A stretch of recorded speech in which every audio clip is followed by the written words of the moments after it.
Dead the Girls where we were talking about a lot of times in a process, the show ends and a week later, a month later, something happened. You have a moment where you're like, something becomes really clear, you wish you could go back and you wish you could give it more life, more dimension, add another layer or 5. And I feel like with this opportunity, we kind of get to do that.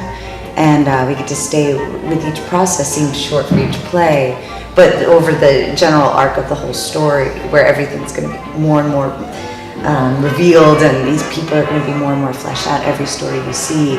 I think I've never done anything like that yet, and I'm really excited to be able to each time add on and add more layers, and I'm really excited that we get to have that. And I love the fact that we're getting to but it's the same cast for each 3, so similarly, when you finish a show, you feel like you've developed this bond and a sort of shorthand with working with your fellow actors, and now we get a chance to do it twice more. So I'm excited to see how that changes, the relationships and the characters, just how much that can grow, because we've gotten a chance to work with each other for so long. And outside of, I think, companies, resident companies, which there aren't that many left in the States anymore, you don't really get a chance to do that so often, so that's really cool. Really figuring out how each other works, and I feel like by the 3rd show it's going to be such a different sort of process probably than the first one.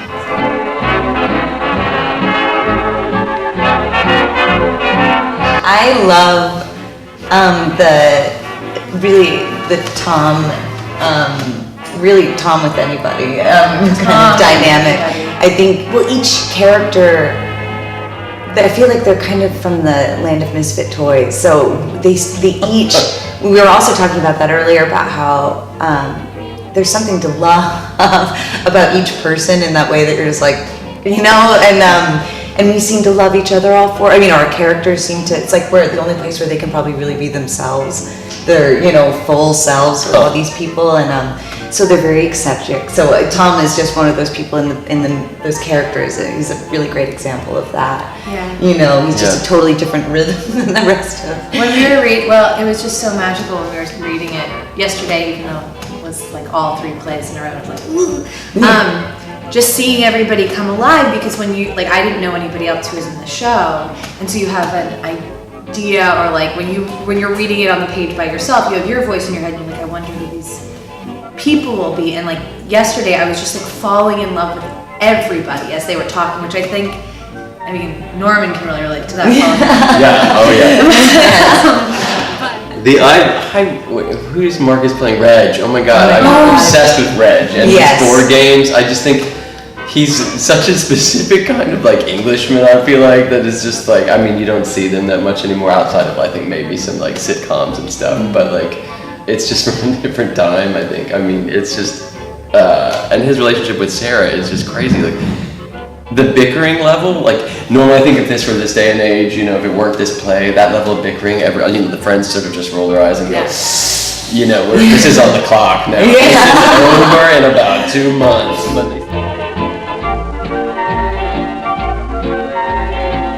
It's really funny, but there are parts that are heartbreaking and also very resonant, in terms of family, in terms of, romantic relations, friendships, and how you should behave in society, even in a setting, what's proper, and so I think that it's not when you think farce, I think it's easy to think fluff, and with this, it's a wonderful example about how the highest stakes for a group of people can be hilarious to watchers, but for them it's life or death.